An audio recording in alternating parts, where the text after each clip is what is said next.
Voilà, on est maintenant en direct maintenant, donc ça fonctionne. Tout d'abord, Benoît, merci beaucoup d'avoir accepté cette invitation. C'est vraiment un plaisir de t'avoir ici.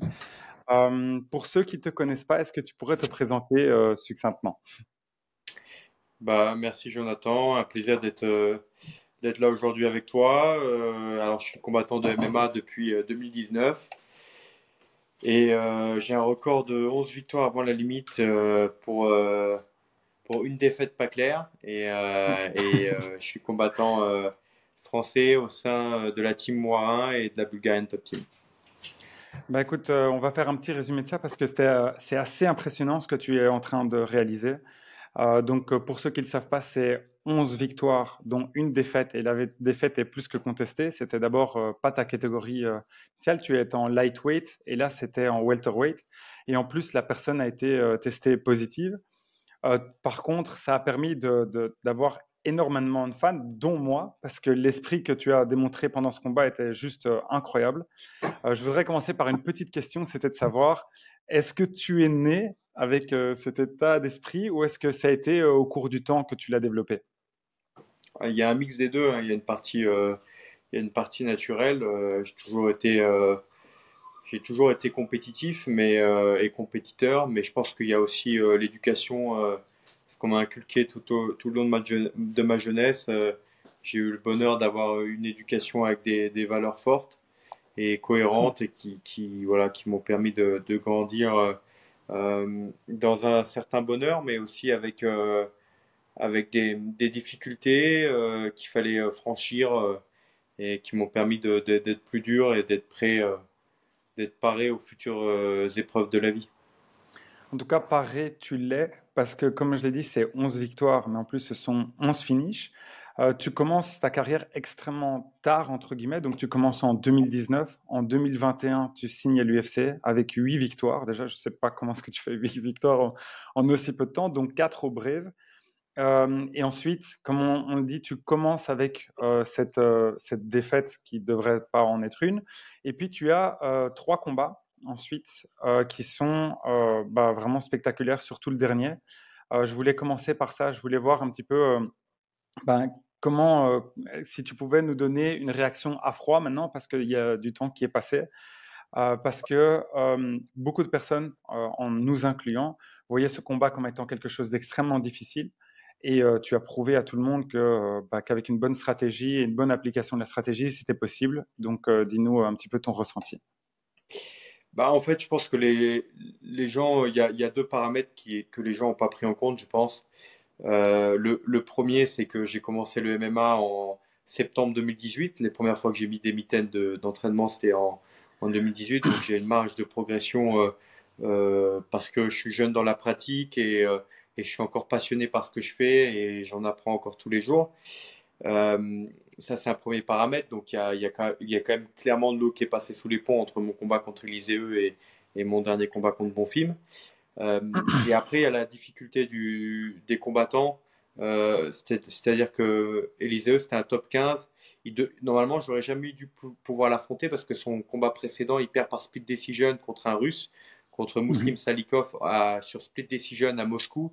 Mais c'est une des pires décisions arbitrage, je pense, de l'UFC. Si tu regardes ce combat, Mhm. je pense que pas beaucoup de gens l'ont regardé, mais il met deux knockdowns à Salikov au premier et au deuxième round. Et Mhm. Salikov arrive à obtenir un split decision alors qu'il a absolument rien fait du combat. Donc je pense que le combat était à Moscou, donc ça a joué. Donc Ah, bien normalement, sûr. je n'aurais pas dû pouvoir l'affronter. J'aurais dû affronter Salikov, ça aurait été autre chose. Et Sean Strickland, je crois, fait la ceinture, hein, va faire la ceinture contre Adesanya, si je ne me Maintenant, trompe ça a été pas. annoncé exactement, oui, ça a été Ok, annoncé. Strickland, c'est simple, il a deux défaites avant la limite seulement en carrière. Mhm. C'est un KO contre Pereira et un KO contre Eliseo Zaleski dos Santos. Oh, Donc ça wow. montre que Eliseo il tape fort, hein. Il s'est fait Ouais. finir deux fois. Strickland, il est dur au mal. Et pourtant, il a affronté Ousmane en 77. Il perd par décision, mais il était très loin de se faire finir. Et il a affronté d'autres top en 77. Par contre, contre Eliseo, si vous regardez le combat, il se fait matraquer debout au premier et au deuxième round avec un Élisée qui a pour moi un des meilleurs pieds-points en 77 kilos parce que c'est un puncher et il a un rythme très particulier. Il est assez dur à lire. Je pense que je mets lui et The Leash comme les deux meilleurs strikers en 77. Par contre, The Leash a plus de lacunes en sol lutte. Mhm. Ce qui a permis à Khamzat notamment, bah d'ailleurs The Leash, j'avais regardé aussi j'avais étudié un peu les adversaires d'Elysée. C'était sa seule défaite à Elysée avant la limite en carrière de MMA, The Leash. Et je vois que The Leash, en fait, toutes ses défaites sont par soumission. Il n'avait jamais perdu par décision et donc il n'a jamais perdu en striking. Ouais. Il a souvent perdu par soumission parce que justement il a des lacunes dans ce domaine-là. Contrairement à Elysée qui lui est très dur à soumettre. D'ailleurs, il vient de battre Saïd, je crois, c'est pas Saïd, je sais plus si c'est Saïd, mais Nurmagomedov, le cousin de Khabib, qui était à 17-3 ou 17-4. Il vient de le battre en défendant toutes ses amenées au sol et en imposant un striking puissant et solide. Donc on va le revoir dans le top 15 très rapidement, je pense. Et c'est Voilà, donc et ça, je pense que les gens ne l'ont pas pris en compte parce que moi, j'affronte ce gars-là, en gros, grosso modo, 2 ans et demi après avoir mis pour la première fois de ma vie une paire de mitaines. Il faut savoir que ce gars-là, en 2015, quand moi je venais de finir mon cursus pour devenir SAS, donc j'avais 20 ans, il était déjà à l'UFC. Donc avant l'époque de l'USADA. Il était déjà, donc ouais. voilà, le gars a quand même une quinzaine de combats à l'UFC aujourd'hui, donc c'est quand même solide. Ouais, c'est solide. Mais c'était une des questions que je m'étais posée, c'est de me dire, qu'est-ce qui se passe dans ta tête, dans ton esprit, quand tu dis, OK, je vais accepter ce combat, sachant tout ce que tu es en train de me dire, parce que ce que tu es en train de me dire, c'est vraiment, c'est du solide, et pourtant j'ai l'impression que tu dis non à personne, et que tu es prêt à faire toutes les guerres. Non, parce que déjà à l'époque, je pense que j'avais les armes pour pouvoir le battre. C'est moi qui ai fait des erreurs, notamment au deuxième round. Le premier round était très serré, hein. Et je pensais même, Mhm. j'étais convaincu de l'avoir pris grâce au takedown et, euh, et j'avais joué un peu tactiquement. Je pense que ce que j'ai fait au premier round, c'est ce que j'aurais dû proposer pendant 3 rounds. Au troisième round, d'ailleurs, ça redevient plus serré. Et le deuxième round, il y a 2 minutes où je prends l'orage, mais je reviens à la fin du deuxième round avec un crochet court et un takedown. Mais je fais l'erreur au deuxième round de. Je pense que ça, c'était le manque d'expérience. C'était la première fois de ma carrière que j'arrivais pas à rouler sur le mec. C'est-à-dire qu'à la fin du premier round, je me suis dit, je pense prendre le round, mais j'en suis pas certain. Et c'était la première fois Ouais, de je ma vois. carrière que ça m'arrivait. Et donc, ça m'a frustré, quoi, parce que je me suis dit, c'est bizarre, je suis pas sûr de gagner le combat pour le moment. Donc, Ouais. je me suis emballé. Après, j'ai fait des erreurs assez grotesques. Donc il m'a bien contré parce qu'il a, voilà, il a capitalisé là-dessus. Et après, c'est surtout les 8 kilos d'écart. Il y avait 8 kilos d'écart dans la cage, étant donné qu'il était pas pesé à 88 700 dans le bus avant de partir au fight, et moi à 80 kg 300, donc il y avait 8 kg de différence. Donc, Mhm. donc forcément, ça joue. Et en plus de ça, le starine, qui est aujourd'hui la substance dopante pour laquelle se font le plus contrôler les combattants. Il y a eu Sean O'Malley qui s'est fait contrôler 2 fois pour cette substance. Donc Ok. Élisée et pas mal d'autres combattants. Et ça passe un peu sous les radars parce que l'UFC a cette politique un peu de garder ses stars de côté.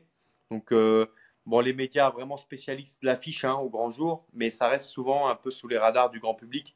Et c'est dommage parce que c'est des substances qui sont très difficiles à contrôler, qui ça coûte cher de les contrôler. Souvent, c'est par prise de sang. Donc, j'ai eu la chance qu'il soit contrôlé, qu'il ait une contrôle de prise de sang. Il faut savoir que moi, l'USADA m'a contrôlé une seule fois ou 2 fois dans toute ma carrière pour le moment avec une prise de sang. Donc, donc avec l'urine, on ne peut pas tout contrôler. Donc, les substances modernes que prennent beaucoup de combattants sont des substances qu'on peut voir qu'à la prise de sang. Donc, malheureusement, il y en a énormément qui passent sous les radars. Je vois. Et est-ce que, lorsque tu as découvert tout ça, est-ce que vous avez voulu mettre quelque chose en place pour pouvoir corriger ce un qui est symbolique au final? Parce que si c'était, je dis quelque chose, si tu avais déjà 3 défaites et en rajouter une, c'est pas très très grave en soi. Mais par contre, avoir un 12-0 ou un 11-1, c'est quand même un élément qui change. Donc, est-ce que vous êtes occupé à faire quelque chose, des démarches ou quoi? Ouais, bien sûr. Malheureusement, c'est ça qui est dommage, c'est qu'on est tous sous contrôle de l'USADA à Mhm. l'UFC, mais c'est pas l'USADA prend uniquement les sanctions vis-à-vis du futur. C'est-à-dire que l'USADA va uniquement donner le délai de suspension du combattant. Donc là, en l'occurrence, pour Élisée, ça a été 1 an, que je trouve très Mhm. light.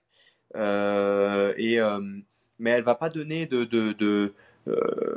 c'est pas elle qui pourra prendre la décision de changer les combats. Ça dépend des fédérations de chaque pays. Et j'ai parlé souvent en bien ou en mâle de la fédération de MMA française. Mais la FMMAF, par contre, a cette qualité, je trouve, d'être rigide et d'être solide face au dopage, parce qu'il y a des réelles sanctions. Déjà, il y a un vert qui se transforme en rouge et non pas en no contest, avec 1 an de rétroactivité, ce qui est quand même solide. Mhm. Aux États-Unis, j'aurais obtenu un no contest.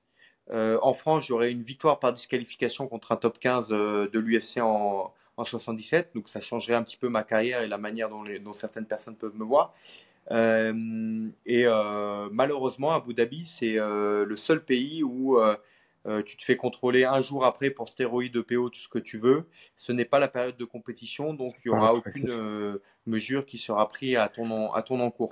Donc c'est un petit peu dommage qu'il n'y ait pas des règles imposées par l'USADA vis-à-vis des fédérations sur au moins quelques sanctions de base vis-à-vis des palmarès et des primes lorsqu'un contrôle est positif quelques temps après un combat, quoi.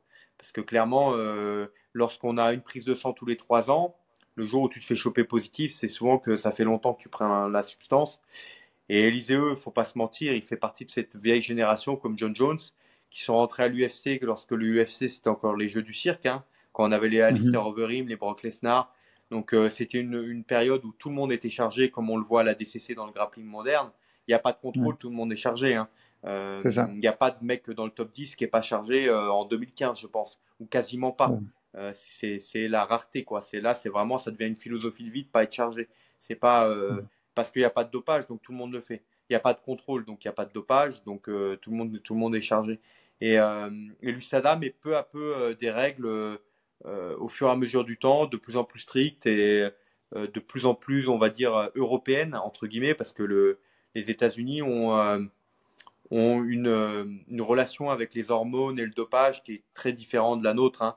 Hors Mhm. saison, je sais que dans le basket et dans le football américain, ils ont droit à des substances hors période de compétition que nous, on n'a Mhm. pas le droit toute l'année en fait. D'ailleurs, l'USADA a envoyé un mail à tous les combattants qui vont combattre sur la carte de Paris, indiquant que les règles de la FLD, donc l'Association française de lutte contre le dopage, a des règles très différentes de l'USADA. C'est-à-dire qu'il n'y a aucun seuil toléré, par exemple, pour des substances comme l'ostarine. Alors qu'aux États-Unis, ça veut dire qu'il était au-dessus déjà des seuils tolérés. Parce qu'aux Ah, États-Unis, on peut avoir des résidus. On peut avoir les fameux résidus dont parlait John Jones, mais bon, comme c'est des substances qu'on ne trouve pas naturellement dans la nourriture, moi je trouve ça bête parce que ça montre clairement que l'athlète en a pris. Mais c'est-à-dire qu'aux mhm. États-Unis, le microdopage est toléré dans certains États, parce que tu peux aller Je jusqu'à un vois. certain seuil. Donc si le mec a un bon pharmaciste, il va prendre pile poil la dose tolérée, quoi. Donc c'est Ouais, je ouais, c'est comprends. particulier. On est encore un peu dans le flou sur le dopage dans l'ensemble, hein. Ouais, je vois. Mais oui, c'était assez choquant lorsqu'on a appris tout ça et toutes ces règles. Bah, j'espère. On voit qu'il y a une évolution vers quelque chose de mieux, clairement comparé à l'époque que tu mentionnais juste avant. Mais bon, c'est pas encore, encore parfait. Pour te connaître un petit peu plus, avoir un petit peu plus d'informations sur toi, sur la partie plus humaine, je sais que tu faisais partie des forces spéciales en France. Est-ce que c'est toujours le cas? Qu'est-ce qui s'est passé par rapport à ça? Je n'ai pas trouvé toute l'info. Non, alors en fait, moi j'ai servi du coup pendant 5 années au premier régiment de parachutistes d'infanterie de marine qui fait partie des commandements des opérations spéciales. C'est le Mhm, régiment de l'armée de terre responsable de la branche action des services spéciaux. mhm, Donc ça va être des missions qui vont aller pour les missions les plus prestigieuses, les plus reconnues, la libération d'otages, comme il y en a eu une encore récemment avec les otages hollandais, où il y a eu d'ailleurs 2 commandos de chez Uber qui sont décédés. mhm, Donc cette libération d'otages a été conjointement le groupe Uber et un groupe du régiment que je connais très bien d'ailleurs. mhm, Donc voilà, il y a des missions comme ça, il y a des missions de protection rapprochées des personnalités françaises. Donc mon mhm, groupe avait eu le bonheur de pouvoir faire la protection de François Hollande lorsqu'il a eu sa visite à Tombouctou. mhm, Il y a aussi l'accompagnement de forces alliées et la formation de forces alliées. Et après, il y a Mhm. tout simplement la lutte contre le terrorisme sous toutes ses formes. Donc la destruction de caches d'armes, l'élimination de, de têtes d'affiche du terrorisme un peu partout dans les zones d'action où la France a le droit d'orchestrer. Donc moi, j'avais pas mal bossé sur toute la bande subsaharienne contre Mhm. différents groupes terroristes comme Al-Fourqan, Boko Haram, voilà les groupes terroristes qui sévissaient dans la zone. Et ouais, ça a été 5 super années. C'était 1 an et demi de formation parce que je venais du civil. Donc c'est une des seules forces spéciales européennes où tu peux rentrer, d'ailleurs, je pense, dans le monde, où tu peux rentrer à 18 ans. D'ailleurs, je suis Mhm. resté le plus jeune équipier du régiment les 3, 4 premières années de ma carrière parce que c'est assez dur de réussir aussi jeune, mais j'ai eu la chance d'avoir une éducation euh, avec un père militaire, lui-même militaire, qui m'a donné peut-être un coup d'avance par rapport aux autres jeunes de mon âge, parce que la moyenne d'âge à l'époque où je me suis engagé était autour de 30 ans, hein, on se retrouve à prendre un clic en maturité, en discipline, euh, et on apprend à réaliser une mission euh, avec les moyens qu'on nous donne et de la meilleure manière possible. Est-ce que tu sens que ça a été un avantage pour ta carrière en tant que combattant professionnel? Oui, parce que ça m'a permis déjà d'arriver discipliné et d'être capable de mettre assez rapidement, avec l'expérience, un emploi du temps en place pour progresser dans les différents domaines qui composent le MMA. En fait, j'ai assez vite compris que un combattant de MMA, il doit vouloir être à un niveau national dans chaque discipline, indépendamment du MMA, et ensuite Mhm. mélanger tout ça et rajouter tous les vices que compose qu'offre le MMA que n'a pas les autres sports. Par exemple, les frappes en luttant ou lutter pour contrer les frappes, par exemple, toutes ces choses-là. Mhm. Mais avoir un niveau solide au sol, solide en lutte et solide en pied-point, c'est-à-dire être capable de faire 3 rounds avec être capable de faire 3 rounds avec un des meilleurs kickboxers en France, comme être capable de faire 6 minutes de lutte avec un très bon lutteur de l'INSEP, et être capable Mhm. aussi de faire 10 minutes avec un des meilleurs black belts en France, sans être ridicule, en étant compétitif. Je pense que c'est quelque chose que moi j'ai assez vite mis en place de par ma nature compétitive, et je pense que un combattant de MMA, s'il veut être complet et avancer rapidement dans sa carrière, et être capable de prendre n'importe quel défi et d'avoir confiance en ses armes, il faut qu'il essaye d'être le plus aiguisé possible dans chacune des disciplines. Et après, mélanger tout ça, bien sûr, parce que juste être bon en sol et en lutte et en pied-point, ça fait pas tout. Il faut aussi être dur au mal et mélanger tout ça. C'est ça. Bah, ça, tu l'as montré. C'est ce qu'on expliquait un petit peu juste avant. Je t'avoue on t'avait envoyé une liste de petites questions qu'on avait en tête à la base. On a fait un tour qui est un petit peu différent, mais je trouve ça tellement intéressant. Une des questions que je trouvais qui était cool qu'on t'avait envoyé, c'était de savoir est-ce que tu as peur? C'est-à-dire, on entend un petit peu tout et son contraire, et apparemment, quand on t'observe, on dirait que tu l'as pas du tout. Est-ce que c'est toi qui arrives à vaincre une peur, ou au contraire, tu n'as pas du tout peur lorsque tu rentres dans un octagone? En fait, il y a toujours le stress de bien faire, mais aujourd'hui, maintenant, j'ai quand même plus d'expérience que j'en avais avant. Et je pense que j'arrive à rentrer dans un état d'esprit de par voilà, il y a plusieurs facteurs qui fait que j'arrive à mettre mon cerveau dans un mode, c'est-à-dire que c'est moi le prédateur et c'est lui la proie. Quelque part, il y a un petit peu ce côté-là, mais il y a Mhm. aussi le côté, je me suis préparé, je suis prêt à donner le meilleur de moi-même. Maintenant, je suis concentré et focalisé sur ce que j'ai à faire pour ramener cette victoire qui est importante pour mon entourage et pour tout le monde, hein, pour tous les gens qui ont participé à l'aventure. Donc, je suis tellement focalisé sur ce que j'ai à faire que je ressens pas autre chose que de la concentration en fait.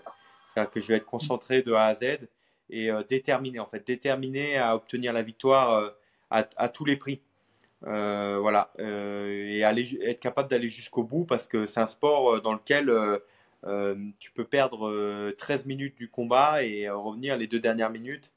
Donc il faut jamais rien lâcher. Et ça, c'est aussi, je pense que c'est aussi ah, ça avait un petit peu coupé. Ouais, je disais ça. Je pense que c'est aussi mon éducation chrétienne qui fait que la manière dont je vois la foi, moi, c'est et là où la foi va beaucoup m'aider sur le côté mental des choses, c'est que je me dis notre présence, elle est un petit peu insignifiante sur Terre. Et moi, je crois vraiment à l'au-delà et au fait que les actions que je vais faire sur Terre vont un petit peu compter sur la vie d'après, quoi. Donc, ça va être un petit peu déterminant. Et donc, il n'y a pas de honte à subir la défaite. Tu arrives, tu donnes le meilleur de toi-même. Et c'est tellement insignifiant à l'échelle humaine. Un combat, il est tellement insignifiant à l'échelle humaine. Toutes les grandes personnalités de ce monde, ils sont oubliés au bout de 2000, 2000 ans. Tout le monde sera oublié un jour. Donc, euh, il faut y aller, donner le meilleur de soi-même et juste prendre du plaisir. À un moment donné, on est, il faut pas trop se poser de questions. Je pense que les gens, des fois, se posent trop de questions, mais voilà, on a qu'une seule vie et il faut essayer de la vivre de la meilleure manière possible et être très terre à terre. Je pense on, voilà, on n'est pas ici pour longtemps, donc il faut essayer d'en profiter un maximum et de procurer du plaisir et de la joie aux gens, mais aussi de se challenger et ça peut être que bénéfique pour tout le monde. Ah, top, c'est vraiment, je m'attendais pas du tout à cette réponse, je t'avoue, donc c'est vraiment cool de se dire que c'est par le fait que tu te sens ou tes actions, ou etc., sur le long terme insignifiants qui te permettent d'être aussi libéré. Je trouve ça assez, assez fort. Est-ce que c'était une des questions aussi qu'on avait, c'était de se demander si jamais tu avais la possibilité de te parler à toi de plus jeune. Quel serait le conseil que tu te donnerais et la chose que tu as appris pendant toutes ces années? Bah justement, d'être plus terre à terre, de pas forcément. Je pense que je, je pense que déjà j'essaierai de me remettre à croire et ouais, à me réouvrir à la religion plus rapidement, peut-être, parce que ça c'est quelque Mhm. chose qui m'a en fait qui a pris avec la maturité et donc ça m'a permis aussi de me libérer un peu et de voir le bonheur un peu différemment et d'être heureux en fait tout simplement, donc d'être plus libéré et après de se faire confiance et toujours de travailler avec intelligence. Je pense que travailler avec intelligence, ça reste la clé de la réussite, c'est-à-dire savoir de qui tu t'entoures, faire confiance en la méthode que tu vas appliquer, travailler dur mais avec intelligence. Voilà, Ouais. ne pas aller dans les excès et toujours essayer de donner le meilleur de soi-même, mais voilà, être intelligent dans l'emploi du temps, intelligent dans le dosage d'entraînement, de nombre d'entraînements, s'entourer de personnes qui sont des techniciens, qui sont des passionnés de leur sport et qui vont vraiment essayer de te pousser le plus loin et le plus haut possible. Félicitations Et d'ailleurs à voilà. la team Warin pour ce que vous avez fait sur le dernier combat, la stratégie des middle que vous avez faite pour saper, c'était vraiment ultra impressionnant. Donc quand tu parles, enfin j'imagine que c'est pas que de ça, mais en tout cas ça s'est vu à ce moment-là. C'était vraiment un très gros apprentissage, pardon. Qu'est-ce Ouais, que merci beaucoup. Qu'est-ce que vous avez maintenant comme objectif? J'imagine que vous avez les yeux sur la ceinture, vu enfin, la vitesse à laquelle vous êtes en train d'aller. Mais bien sûr, d'abord rentrer dans le top 15, ce qui devrait se faire si jamais tu as une victoire à Paris. Idéalement, si, admettons que tu gagnais à Paris, tu pouvais avoir deux combats vers le titre, qui ce serait en lightweight? Qu'est-ce que tu aimerais affronter avant de voir ça? Alors, comme tu l'as dit, hein, ça va être un combat très important. C'est quand même quelqu'un qui est solide en face, donc je ne saute pas les étapes. Il va falloir battre Mhm, Thiago Moises. Euh, je pense que ce soit l'un ou l'autre, celui qui remportera ce combat, et je vais tout faire pour le remporter, il aura, je pense, l'opportunité d'affronter quelqu'un qui sera entre la cinquième place et la 15e place du classement lightweight en fonction de qui sera disponible et de ce que voudra mettre en place l'UFC. Bah, clairement, moi, j'aimerais prendre je pense, le perdant de Fiziev contre Gamrot. Si mhm, jamais si jamais j'ai une victoire, parce que c'est un combat qui me permettrait de me rapprocher, comme tu le dis, de la ceinture, et ça serait une mhm, étape supplémentaire contre un mhm, des meilleurs grappleurs ou un des meilleurs strikers de la division. Donc deux mhm, profils totalement différents, mais tous les deux ils sont excitants. Et c'est mhm. deux préparations, pardon, deux préparations totalement différentes, mais c'est des combats tests ultra avec beaucoup d'enjeux et très intéressants, je trouve. Ouais. Et un deuxième nom, Peut-être, j'aurais aimé avant qu'il parte en 77, mais je crois que maintenant il est définitivement parti en 77. J'aurais aimé affronter, il était numéro 7, je crois, à l'époque, c'est Rafael Dos Anjos, avant qu'il le Mhm. retire du classement parce qu'il est parti en 77. Ça aurait été Ouais. un combat que j'aurais voulu parce que il a le type de carrière que je trouve guerrière et justement, c'est un mec qui s'est jamais caché, quoi. Tu regardes, il a affronté Khabib, Leon Edwards, Colby Covington, Ousmane, enfin, il a affronté tous les tenants ou contenders de la ceinture des 77 et des 70 kilos quasiment.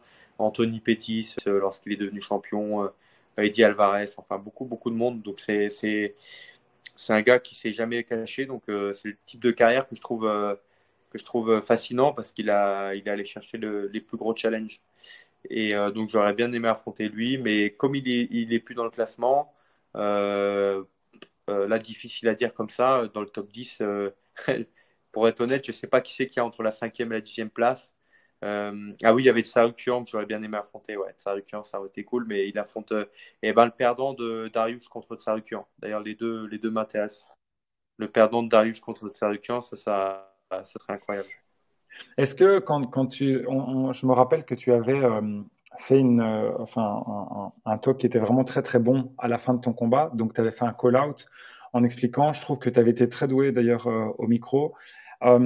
Est-ce que tu planifies ça, ces combats-là, dans l'intérêt, enfin, en prenant des match-ups qui sont intéressants, ou est-ce que tu dis vraiment non, c'est quelque chose, j'aimerais me challenger contre ces personnes-là? C'est un mélange des deux en fait. C'est un mélange des deux. C'est-à-dire que c'est les mecs les mieux classés et je pense que c'est les victoires qui ont le plus d'impact possible en fait. Je pense Mhm. clairement qu'une victoire contre Dan Hooker, elle a moins d'impact qu'une victoire contre Sarukian. Mhm. Euh, je pense que clairement, euh, les gens seraient plus étonnés et surpris de voir BSD gagner contre Sarukian ou Gamrot que contre Dan Hooker. Et, Ouais. euh, et Malgré moi, le je vois fait que des choses. son dernier combat, il a quand même tenu. Enfin, je trouvais que c'était quand même assez Ouais, impressionnant ce qu'il avait fait contre Jadine. Euh, il a fait un combat à la Dan Hooker, en fait, donc c'est le genre de combat qui lui vont bien. Et je mhm. pense que Jaylin et Turner, il s'est emballé. Ouais. Et du coup, il est tombé dans le type de combat de Dan Hooker. Et clairement, dans ce style de combat, Dan Hooker est très fort. D'ailleurs, il Mhm. avait fait son meilleur combat de sa carrière, je pense, c'est celui contre Poirier, où il avait fait ce type de combat. C'est-à-dire une Ouais. guerre principalement en striking, mais vraiment beaucoup, beaucoup de bagarres. C'est-à-dire que ça part un peu en n'importe quoi. C'est technique, hein, ça reste technique, mais ça part dans un rythme un peu effréné et dur au mal. C'est-à-dire que ça atteint un tel rythme et la distance est tellement proche que ça devient un peu de la bagarre, quoi. Ça reste du pied-point, mais c'est propre, mais c'est très proche. Et donc, ça lui permet de jouer sur sa capacité à encaisser plutôt que Énorme. de casser la distance. C'est ça. Et donc, je voulais aussi parler un petit peu. Donc, on sait que l'UFC Paris est dans pas longtemps, que tu es combat. Et ce qui m'étonne, c'est un petit peu les dates. C'est-à-dire, tu combats de manière très active. Est-ce que tu trouves que c'est un avantage, clairement, pour te propulser et être dans la tête des gens, mais est-ce que tu ne sens pas qu'il y a aussi des inconvénients? Alors, dans l'idéal, je trouve que 3 mois, c'est l'idéal. Moi, j'aimerais combattre dans l'idéal quatre fois par an. Waouh. Entre 3 et 4 fois par an, je pense que c'est l'idéal. En fait, le Mm. problème, quand il y a trop de. Arriver à un certain niveau, tu t'entraînes aussi pour réaliser des objectifs. Parce que tu continues à progresser, mais tu as quand même des objectifs en tête. Et quand tu combats pas, tu n'avances pas, hein. Mhm. Mais si Clairement, on il compare par faut. rapport aux champions, quand tu vois Islam qui combat une fois par an, etc., dire que tu veux faire quatre fois plus, ça montre vraiment Quand ta j'ai commencé ma détermination. carrière, j'ai fait 6 combats là, en 11 mois, hein, en début de carrière. Après, il y a eu le Covid, donc ça m'a ralenti vachement, hein. Il y a eu le Covid. Heureusement, j'avais signé au Brave, donc j'ai pu quand même combattre 2 fois par an malgré le Covid. Ce qui m'a Mhm. permis de signer à l'UFC à la période post-Covid, parce que j'ai été un des rares combattants quand même avec 2 combats par an. Ouais. Clairement, au début, j'étais parti sur un rythme assez élevé. Euh, Ça, c'est une mentalité un peu du Muay Thai, je pense que Daniel m'a transmis. C'est-à-dire que quand tu es prêt à combattre, que tu es jeune, il faut enchaîner, quoi. Bien sûr, il faut être réaliste dans les étapes, mais les Ouais. camps d'entraînement, si tu es intelligent, te permettent aussi de progresser. C'est pas, Ouais. bien sûr, tu vas être un peu plus focalisé sur le fait d'être prêt et d'avoir un corps frais et prêt pour le combat, mais il y a quand même des axes de progression importants. Donc Tu- je trouve que tous les 3 mois, 4 fois par an, si tu n'as pas de blessure, c'est bien parce que ça te permet. Tu combats, tu peux te prendre 3 à 4 semaines, 2 à 4 semaines de vacances. Tu reprends 2 à 3 semaines progressivement et après tu pars sur 3 à 4 semaines à bloc et tu combats, quoi. Donc je trouve ça intéressant. Et tu souffres pas trop avec le weight cutting? Enfin, parce que je crois que c'était surtout ça qui était le plus compliqué. On l'a vu, moi je pense surtout à Gilbert Burns qui était dans un bon rush où il avait combattu de manière régulière et on sent que sur le dernier combat, il a accusé le contre-coup. Je crois que c'était dû à tant de cutting en aussi peu de temps. Alors je sais pas combien ils cut, donc effectivement les cuttings c'est pas très agréable. Après moi je perds le poids en l'espace de 7 jours. Donc, enfin, vraiment, je veux dire, je me restreins vraiment avec un régime spécifique et je perds voilà, les 9 derniers kilos, je les perds sur 7 jours. Donc, je sais pas. Je pense que oui, bien sûr. Le cutting, ça t'empêche de combattre. Là, par exemple, le rythme est assez élevé. Là, ça me fera 2 combats en 2 mois. Mhm. Donc, le rythme est élevé. Mais ça, par contre, effectivement, je pense que c'est un rythme qui, à cause du cutting, tu peux pas le tenir toute l'année. Ça Ah, c'est emmènerait sûr, à c'est 6 sûr. combats par an. Et avant le cutting, moi, ce qui m'a permis en début de carrière de combattre 6 fois en 11 mois, c'est que je ne cutais pas en fait. Je combattais Mhm. en 77 et je pèse 80 kilos. Donc, en fait, je faisais un sauna la veille et je mangeais pas le soir. Et en fait, le lendemain, j'étais au poids. Donc, c'est pas du cutting, ça. C'est de Mhm. la. Et je mangeais C'est un régime. sainement la dernière semaine, mais je faisais pas de régime, quoi. J'ai enlevé les Ouais. desserts, quoi. Donc ça permettait de. Non, mais vraiment en plus, hein. Donc j'ai enlevé les Ouais. desserts la dernière semaine. Ouais. Et puis la veille, le soir, je perdais 1 litre ou 2 de flotte. Et puis après, le lendemain matin, j'étais au point. Donc ça me permettait d'enchaîner. Mais donc, Effectivement, pendant ton année, en fait, tu es assez régulier, je veux dire, par rapport à ton poids. Est-ce ouais, que tu fais tout le temps attention? Tu es toujours prêt et alors tu fais ton non, cut ou comment ça se passe? non, à cause du cutting, je commence à devenir à manger de plus en plus les 2, 3 semaines après le cutting. Ouais, ouais. Ça, c'est vrai par contre. Tu fais plus le yo-yo qu'avant parce qu'en fait, tu te dégoûtes un peu de ça, hein. Faut pas Ouais, se le bah, cacher. En fait, tu passes 7, 10 jours tellement un peu désagréables où tu te restreins, qu'en fait, effectivement, après, pendant 2, 3 semaines, en fait, je suis remonté à des poids, j'avais jamais atteint les 84 kilos, je suis monté à 84 kilos, pas après ce combat, parce que là, j'ai fait attention, mais après le dernier combat, après, je suis à Paris, je crois que j'étais monté à 84. Après, tu redescends vite à 80, mais je veux dire, tu le sens, hein. Parce que ouais. alors que quand je combattais en 77, je me faisais plaisir les 3, 4 jours après le combat, quoi. Donc je montais à 82, 81 et demi. Mhm. Et après, c'était fini, quoi. J'avais plus envie de manger n'importe quoi. Ouais. Et là, tu parlais de la suite, donc lorsque tu finis ton combat, est-ce que tu es le genre de combattant, parce qu'il y a un petit peu de tout, qui analyse ses combats après, qui regarde les vidéos, qui reparle stratégie pour essayer de voir un petit peu qu'est-ce qui a été, qu'est-ce qui n'a pas été? Un petit peu, un petit peu. Je regarde un petit peu, ouais. Si, Mhm. si, si, je regarde un petit peu, surtout quand il y a eu des grosses erreurs ou 2, 3 points. Par exemple, le dernier combat, j'avais pas compris comment il avait pu me renverser de la montée.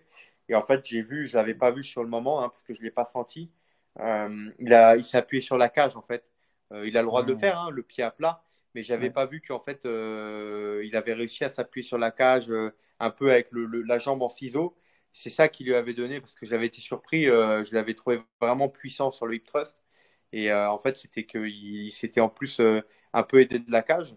Mhm. Et après, je l'ai vu. Donc, parce que je pensais avoir fait une grosse erreur au niveau du placement de coude qui permet de se faire. On le voit souvent, ce renversement, hein. C'est un truc bête, hein, mais ça, c'est une erreur de ceinture bleue, hein. Mhm. Normalement, à partir de la violette, tu l'as fait plus cette erreur. C'est-à-dire d'avoir le coude rentré. Et Mhm. donc, tu te fais renverser. Il faut avoir le coude ouvert, même quand tu attaques les soumissions. Ce qui fait que tu peux posturer. Tu as une posture qui est forte, un Mhm. peu comme un tripode. Et là, en fait, j'ai perdu ça. Il y avait eu cette erreur. Et je sais plus qu'est-ce que j'avais fait. Enfin bref, oui, à chaque fois j'analyse un petit peu, mais euh, c'est pas non plus pareil, hein. Avant les combats, j'analyse aussi l'adversaire.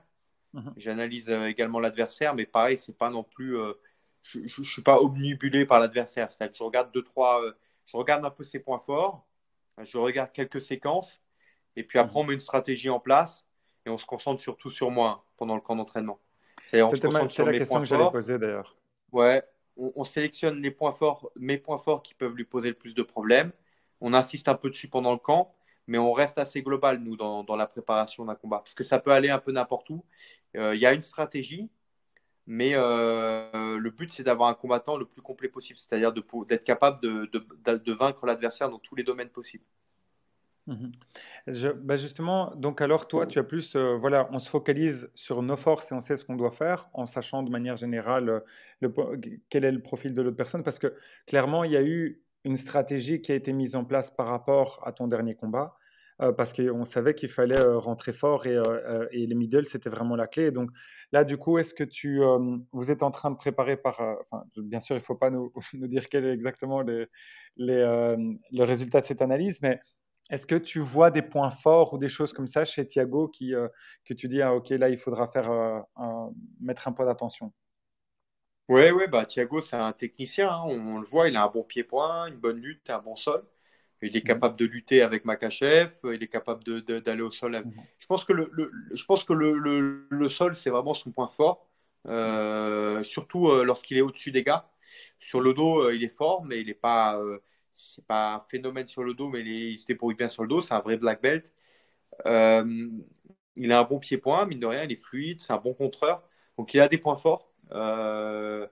Et on se focalise un peu sur ce que. Bah, vous le verrez à Paris, hein, le travail qu'on a mis en place. On met un travail en place un petit peu par rapport à tout ça. mhm. Euh, mais sur ce combat, ça jouera peut-être à. Ça va peut-être être. Le combat va jouer peut-être pas sur des techniques précises, mais sur le rythme et sur d'autres choses, sur d'autres paramètres en fait. Ok.